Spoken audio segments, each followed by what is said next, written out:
اعوذ باللہ من الشیطان الرجیم بسم اللہ الرحمن الرحیم رب اشرح لی صدری ویسر لی امری واحلل عقدۃ من لسانی یفقہوا قولی واجعل لی وزیرا من اہلی اللہم صلی علی محمد وآل محمد وبارک وسلم وسلموا تسلیما۔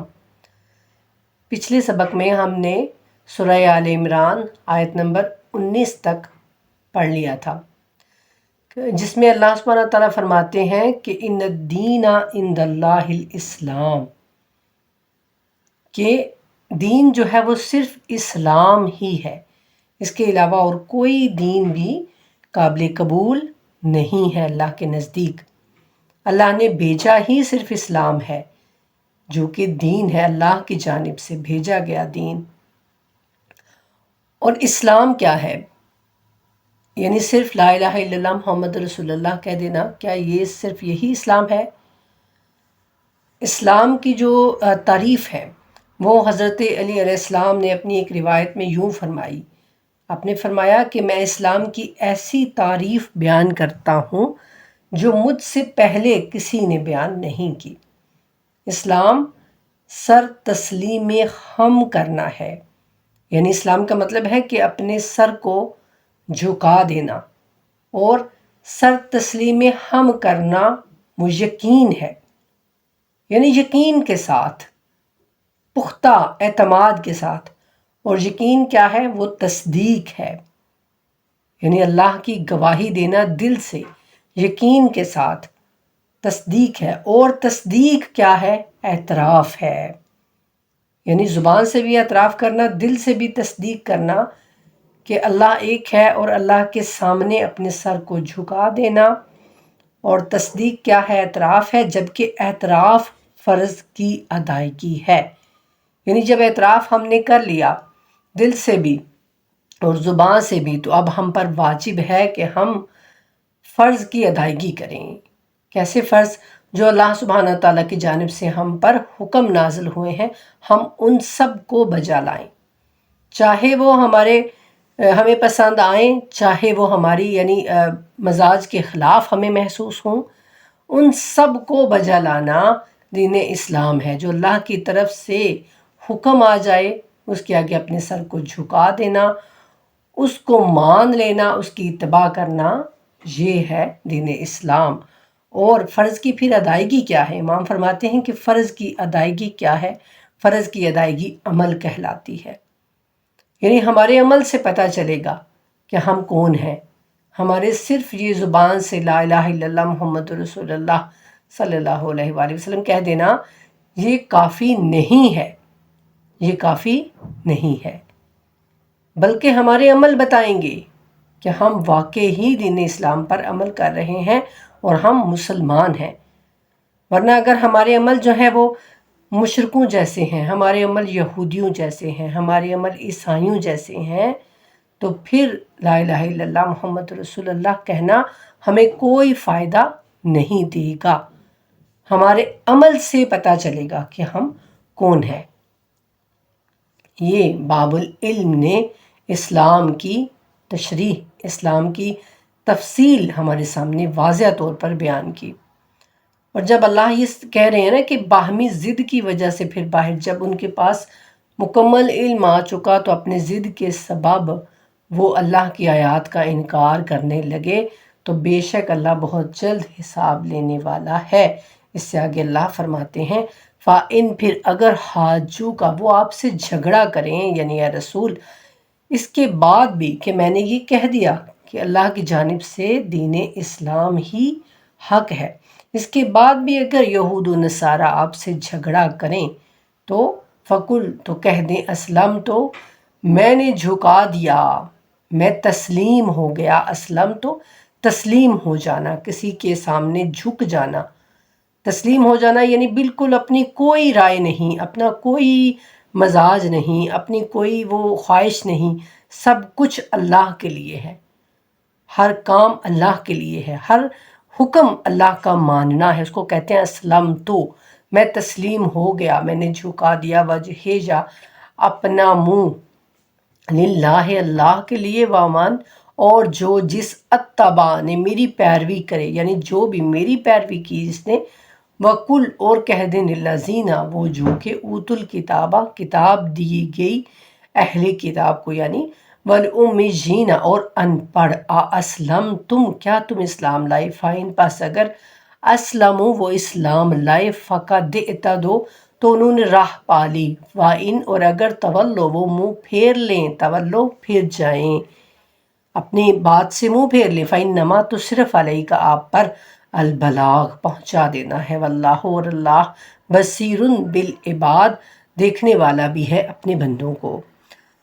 اس کے بعد اللہ فرماتے ہیں کہ پھر اے نبی صلی اللہ علیہ وآلہ وسلم اگر وہ آپ سے یعنی وہ یہود و نصارہ یا کوئی بھی آپ سے اسلام کے بارے میں جھگڑا کرے حتیٰ کہ مسلمان بھی ہوں اور وہ کہیں گے یا رسول اللہ نہیں جی اس طرح سے نہیں اس طرح سے ہونا چاہیے تھا، جو کوئی بھی اسلام کے بارے میں آپ سے جھگڑا کرے اور حجت بازی کرے تو آپ یہ کہہ دے کہ میں نے تو اپنا چہرہ اللہ کے سامنے جھکا دیا ہے اور انہوں نے بھی جو میرا اتباع کر رہے ہیں، یعنی اب جو بھی رسول اللہ صلی اللہ علیہ وآلہ وسلم کا امتی بنے گا نا اور یہ کہے گا کہ میں رسول کا امتی ہوں تو اسے اپنا چہرہ اللہ کے سامنے جھکانا پڑے گا، اسے اللہ کے سامنے تسلیم ہونا پڑے گا۔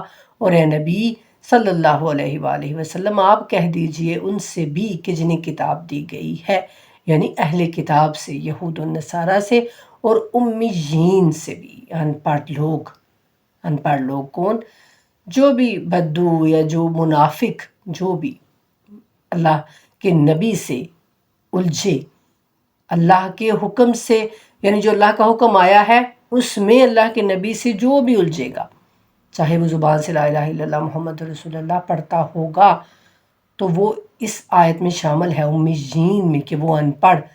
کیا تم بھی اسی طرح اسلام لاتے ہو یعنی آپ ان سے کہہ دیجئے کہ کیا تم اسی طرح اسلام لاتے ہو جس طرح میں لایا ہوں اور میرے پیروکار لائے ہیں میرے اتباع کرنے والے لائے ہیں، پس اگر وہ بھی اسی طرح اسلام لیں آئیں تو ہدایت پر ہو جائیں گے، یعنی جس طرح اللہ کے نبی اور ان کے ساتھی اصحابہ کرام ان کے اہل بیت اسلام لائے ہیں نا اس طرح سے اسلام لانا ہوگا تو ہدایت پر ہو جاؤ گے، تو ہدایت پا جاؤ گے تو کامیاب ہو جاؤ گے۔ اور اگر وہ منہ موڑ لیں کون لوگ اہل کتاب بھی اور امیین بھی یعنی وہ ان پڑھ جو بدو ہیں جو منافق ہیں جو نہیں سمجھتے آپ کی باتوں کو وہ بھی ان سے آپ کہہ دیجئے کہ اگر تم ہماری طرح اسلام لاؤ گے تو تم ہدایت پا جاؤ گے۔ اور پھر اگر وہ منہ موڑ لیں تو اے نبی آپ پر تو کیا ذمہ داری ہے صرف پہنچا دینے کی ذمہ داری ہے۔ اللہ سبحانہ وتعالیٰ کی جانب سے جو بھی پیغام آیا ہے جو بھی حکم آیا ہے اس حکم کو اس پیغام کو پہنچا دینا یہ صرف رسول اللہ صلی اللہ علیہ وآلہ وسلم کی ذمہ داری ہے۔ اور اللہ کہتے ہیں کہ اللہ اپنے بندوں کے حال کو دیکھ رہا ہے، یعنی میں اپنے بندوں کے حال سے خوب واقف ہوں، وہ جو کچھ بھی کر رہے ہیں نا اگر آپ کی یہ بحث و مباحثہ کرتے ہیں اگر ہٹ درمی کرتے ہیں آپ کی بات نہیں مانتے ہیں تو بس آپ ان سے یہ کہہ دیجئے کہ میں نے تو اپنے اللہ کے سامنے اپنا چہرہ جھکا لیا، میں اپنے اللہ کے سامنے تسلیم ہو گیا اور جو میری پیروی کرے گا وہ بھی اللہ کے سامنے تسلیم ہو جانے والا ہوگا۔ تو اگر تم سب بھی اللہ کے سامنے تسلیم ہو جاؤ گے تو ہدایت پر ہو جاؤ گے کامیاب ہو جاؤ گے، اور اگر منہ موڑ لو گے اللہ کے سامنے اپنا سر تسلیم خم نہیں کرو گے اللہ کے حکم سے تجاوز کرو گے جو بھی اللہ سبحانہ تعالیٰ کی جانب سے حکم آیا یہ یاد رکھیے، صرف یہ نہیں کہ جو ہمیں جو پسند ہے بس ہم کہیں کہ ہم تو وہی مانیں گے، جو بھی قرآن میں ہر طرح کا جو بھی حکم آیا ہے اس کے سامنے تسلیم ہو جاؤ گے تو کامیاب ہو جاؤ گے، ورنہ اللہ جو ہے وہ اپنے بندوں کے حال سے خوب واقف ہے۔ اس کے بعد اللہ فرماتے ہیں اِنَّ بے شک الذین وہ جو یکفرون جنہوں نے کفر کر دیا انکار کرتے ہیں بے آیاتوں کا اللہ کی وَيَقْتُلُونَ اور قتل کرتے ہیں النَّبِيِّينَ نبیوں کو بغیر حق ناحق وَيَقْتُلُونَ اور قتل کرتے ہیں الذین جو لوگ یامرون حکم کرتے ہیں بالقسط انصاف کا من الناس لوگوں سے فبشرہم سو انہیں خوشخبری دے دے بعذاب عذاب کی، علیم دردناک، استغفر اللہ۔ خوشخبری کس چیز کی ہوتی ہے؟ اچھی چیز کو ہم کہتے ہیں نا کہ بھئی خوشخبری ہے، اگر کوئی بری بات ہو جائے تو ہم کہتے ہیں کہ جی ایک بری خبر ہے آپ کے لیے، یعنی افسوس کے ساتھ ہم اس کو سناتے ہیں۔ لیکن یہاں پر اللہ سبحانہ تعالیٰ اتنی سختی سے یعنی وہ چیز بیان کر رہے ہیں کہ ان کو خوشخبری دے دیں دردناک عذاب کی۔ کن لوگوں کو؟ جو اللہ فرماتے ہیں یقیناً وہ لوگ جو اللہ کی آیات کا کفر کرتے ہیں، جنہوں نے اللہ کی آیات کو نہیں مانا۔ کسی بھی آیات کا آپ اپنے قول سے، اپنے فعل سے اگر انکار کر دیتے ہیں، یعنی اللہ کی جانب سے ایک حکم آ گیا، وہ حکم آپ کو پسند نہیں ہے، وہ حکم آپ کے مزاج کے خلاف ہے اور آپ اس کے خلاف کام کرتے ہیں، تو گویا آپ نے اللہ کی آیات کا کفر کر دیا۔ اللہ کی آیات سے انکار کرنا ہی اللہ کی آیات کا کفر ہے، اس بات کو ہمیشہ یاد رکھیں۔ اور دوسری بات، جو انبیاء کو ناحق قتل کرتے ہیں، استغفر اللہ، بنی اسرائیل نے بہت سارے انبیاء کو قتل کیا تھا، یہ قرآن کریم میں اللہ تعالیٰ بار بار فرماتے ہیں۔ اور تیسری چیز اللہ سبحانہ تعالیٰ کیا بتا رہے ہیں کہ جو انسانوں میں سے عدل و انصاف کا حکم دینے والوں کو بھی قتل کرتے ہیں۔ بنی اسرائیل نے کیا کیا تھا؟ بہت سارے انبیاء کو قتل کیا تھا۔ اور اس امت نے کیا کیا ہے؟ اس امت نے ہر امام کو قتل کیا ہے، اولاد رسول کو قتل کیا ہے۔ جناب امام حسین علیہ السلام کو کس بات پر قتل کیا گیا؟ امام یہ کہہ کے نکلے تھے نا کہ میں امر بالمعروف اور نہی عن المنکر کے لیے نکلا ہوں، میں اچھائی کا حکم دینے اور برائی سے منع کرنے کے لیے گھر سے نکلا ہوں۔ تو وہ انصاف اور عدل کا حکم تھا۔ تو اللہ فرماتے ہیں جو بھی انسانوں میں سے عدل اور انصاف کا حکم دیتے ہیں تو وہ ان کو بھی قتل کرتے ہیں۔ تو اے نبی صلی اللہ علیہ وآلہ وسلم، ایسے لوگوں کو خوشخبری سنا دیجئے، بشارت دے دیجئے، کس کی؟ دردناک عذاب کی، استغفر اللہ۔ اور آج جو لوگ کہتے ہیں کہ نہیں جی وہ تو امام حسین علیہ السلام جو ہے وہ تو تخت کے لیے نکلے تھے، استغفر اللہ ثم استغفر اللہ، آج بھی یعنی آپ یہ سوچیں کہ آج کے دور میں بھی ایسے پڑھے لکھے شخص، ایسے پڑھے لکھے مولوی طبقہ کہہ لیں کہ موجود ہے جو یہ کہتے ہیں کہ امام حسین علیہ السلام نعوذ باللہ حق پر جو ہے وہ نہیں تھے، یعنی وہ کوئی دین کی خاطر گھر سے نہیں نکلے تھے بلکہ وہ حکومت کی لالچ میں نکلے تھے، استغفر اللہ۔ تو آپ سوچئے کہ پھر ایسے لوگوں کا کیا انجام ہوگا۔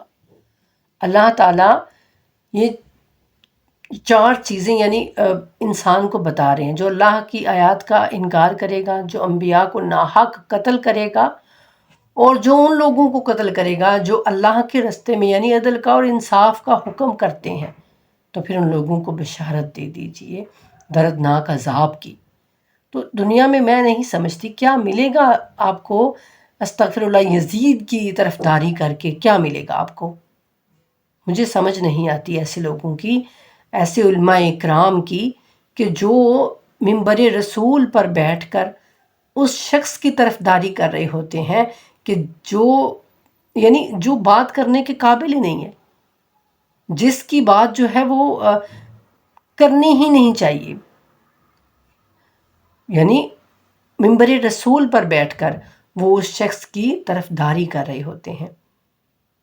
تو ایسے لوگوں کا پھر کیا انجام ہونے والا ہے؟ اللہ تعالیٰ واضح اپنی آیات میں، اپنی قرآن میں اللہ تعالیٰ بتا رہے ہیں کہ جو بھی ایسا کرے گا تو اس کو دردناک عذاب ملے گا۔ اللہ تعالیٰ ہم سب کو یہ آیات سمجھنے کی توفیق عطا فرمائے۔ آگے دیکھیے اللہ تعالیٰ اور مزید سختی کے ساتھ کہہ رہے ہیں اولئک الذین، یہی وہ لوگ ہیں، حبطت، جن کے اعمال حبط ہو گئے، ضائع ہو گئے۔ حبط ہونا چیز کا یعنی بالکل برباد ہو جانا، ضائع ہو جانا، اس کو کہتے ہیں حبط ہو جانا۔ اعمالہم، ان کے عمل، پھر دنیا میں، والآخرات، اور آخرت میں بھی، وما، اور نہیں، لاہم، ان کا، من، کوئی، ناصرین، مددگار، استغفر اللہ۔ اب سوچئے کیا وہ علماء کرام یہ قرآن نہیں پڑھتے؟ کیا ان کی نظروں سے یہ آیات نہیں گزرتی جو آج بھی منبر رسول پر بیٹھ کر یہ بکواس کرتے ہیں؟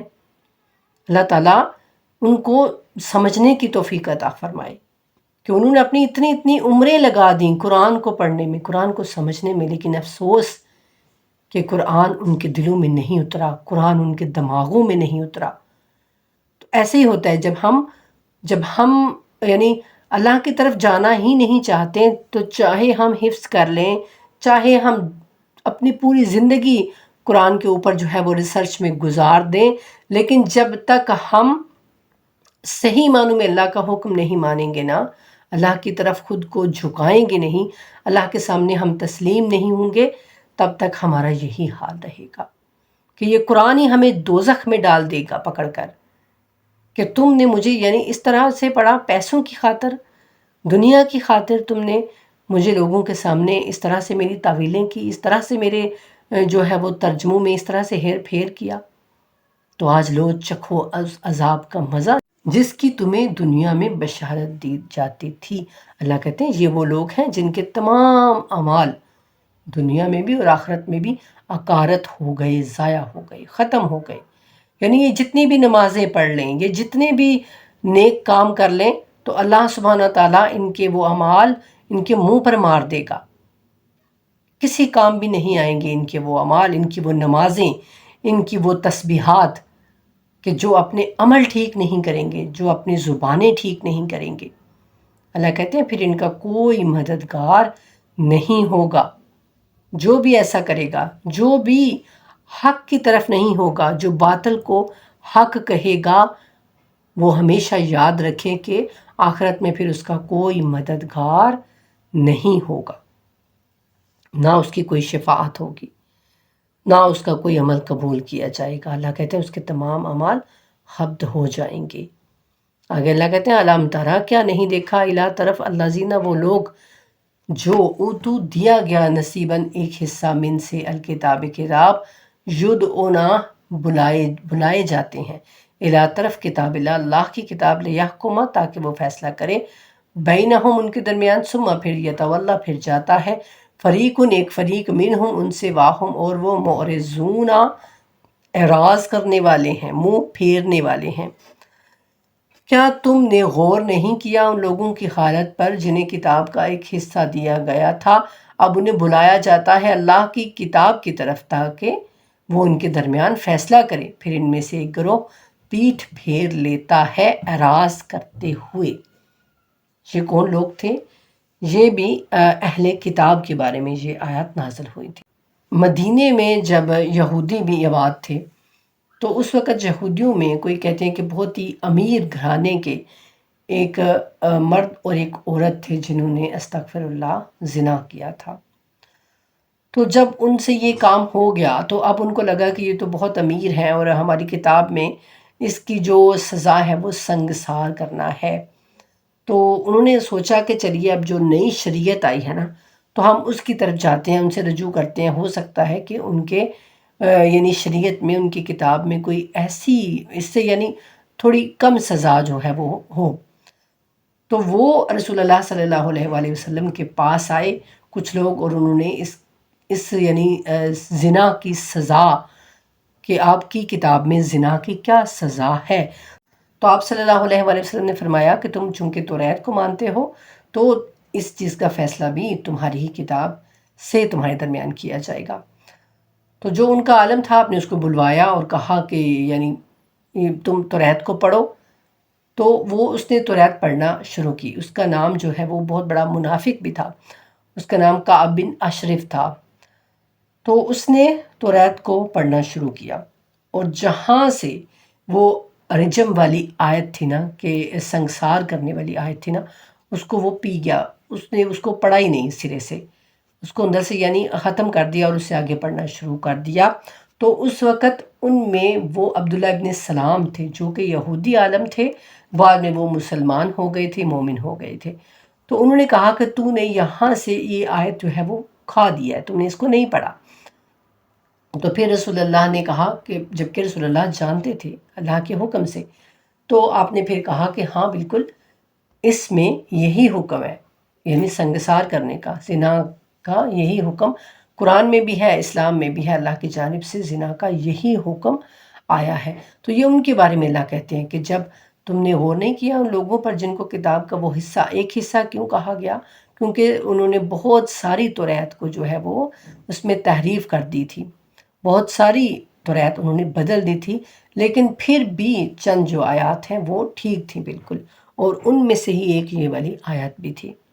تو اللہ کہتے ہیں جب انہیں بلایا جاتا ہے نا اپنی ہی کتاب کی طرف، اور کہ تمہارے درمیان یہ کتاب تمہاری ہی فیصلہ کرے گی، تو جب ان کی وہ مزاج کے خلاف بات ہوتی ہے نا تو پھر وہ اپنی ہی کتاب سے بھی منہ پھیر لیتے ہیں اور اس کی طرف پیٹھ کر دیتے ہیں۔ یہ پیچھے بھی اللہ نے کہا تھا نا کہ جو اہل کتاب ہیں وہ اپنی کتاب کو یعنی پس پشت انہوں نے ڈال دیا ہے، پس پشت ڈال دیا ہے، یعنی اس کی طرف پیٹھ کر لی ہے، اس کی طرف رجوع ہی نہیں کرتے، اس کے احکام کو مانتے ہی نہیں۔ اور اگر آج مسلمان اپنے اندر بھی دیکھیں نا تو ہمارا بھی یہی حال ہے۔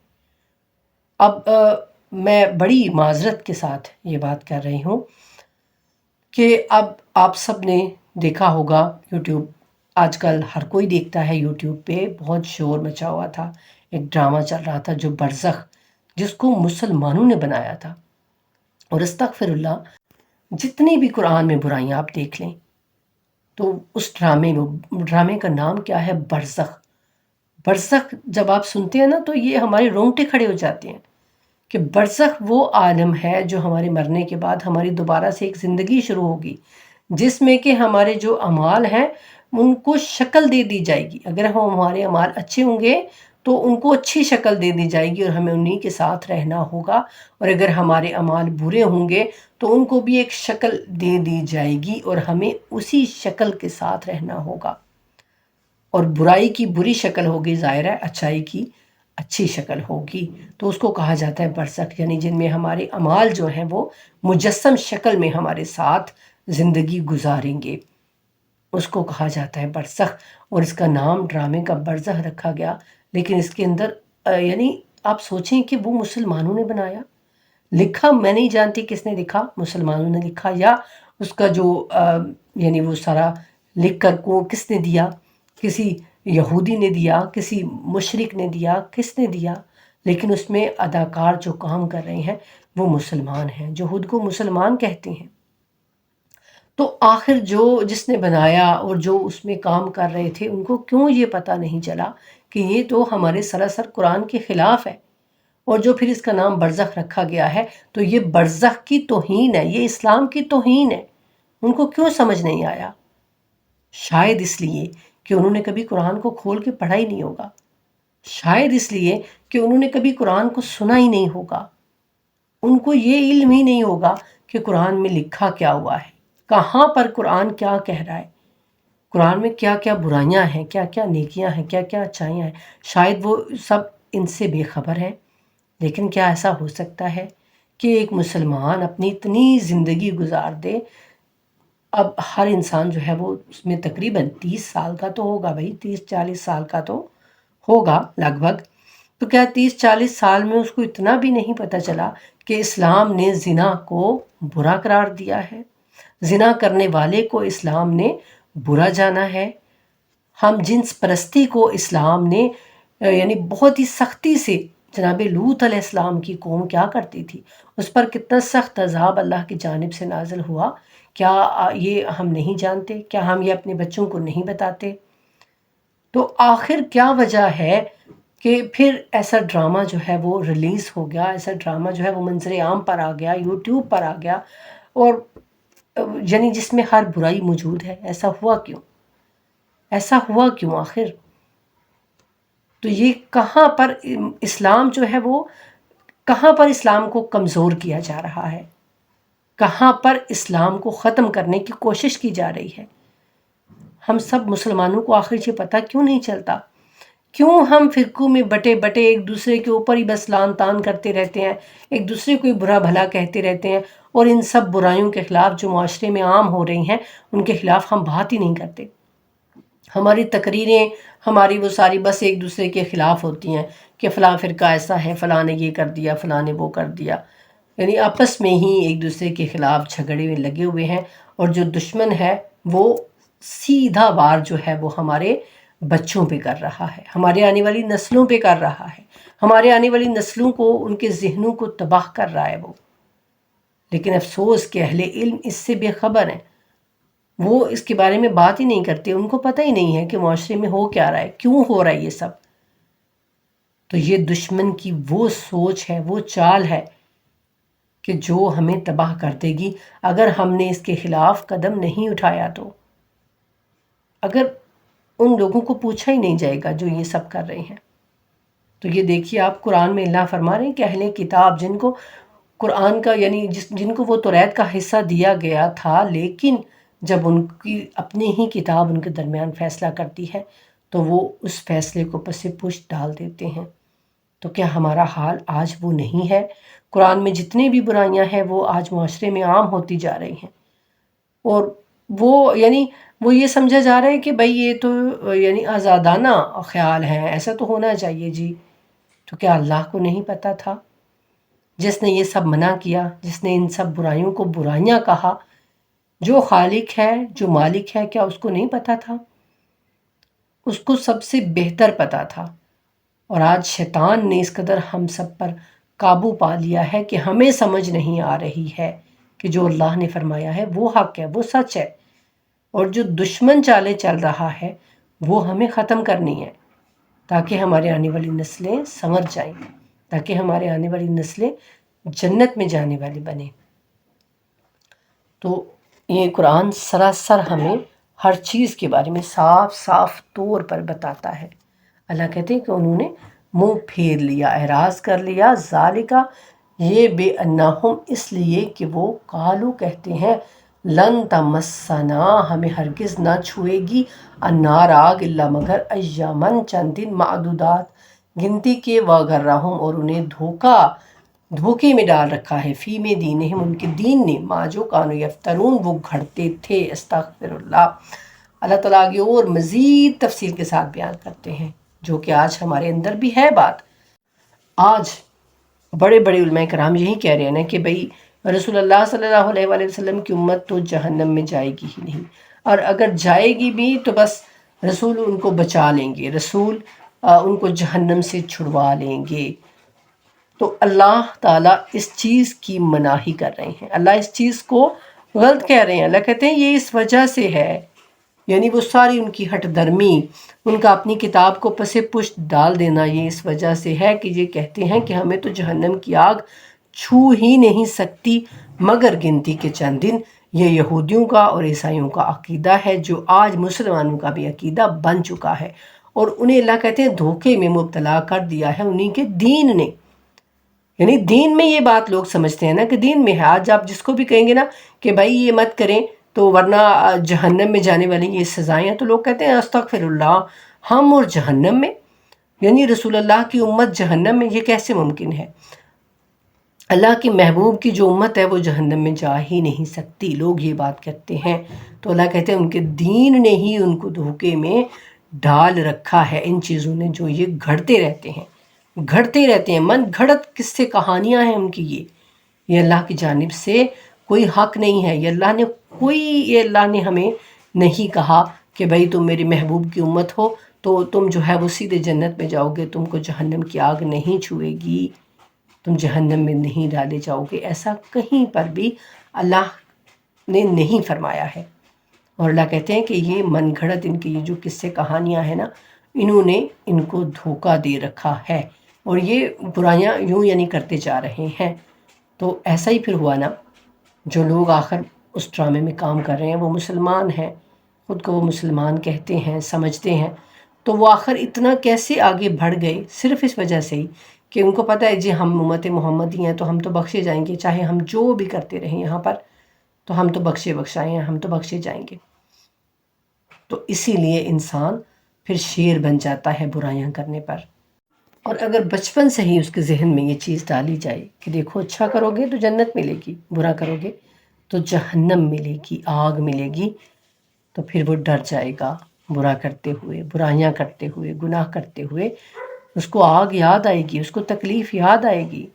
لیکن اگر اس کو بچپن سے ہی بتایا جائے کہ تم تو اللہ کے محبوب کی امت ہو، تم تو جہنم میں جا ہی نہیں سکتے، تمہیں تو جہنم کی آگ چھو بھی نہیں سکتی، تو پھر تو وہ کہے گا کہ ٹھیک ہے، میری تو یہ زندگی، میں جو مرضی میں کرتا رہوں، مجھے کوئی پوچھنے والا ہی نہیں ہے۔ تو پھر تو برائیاں ہی پھیلیں گی نا۔ اللہ سبحانہ تعالیٰ سے دعا ہے کہ اللہ تعالیٰ ہم سب کو ان چیزوں کو سمجھنے کی اور پھر ان پر عمل کرنے کی توفیق عطا فرمائے۔ وما علینا الا البلاغ المبین۔ اللہم صلی علی محمد وآل محمد وعجل فرجہم وفرجنا بہم برحمتک یا ارحم الراحمین، آمین ثم آمین یا رب العالمین۔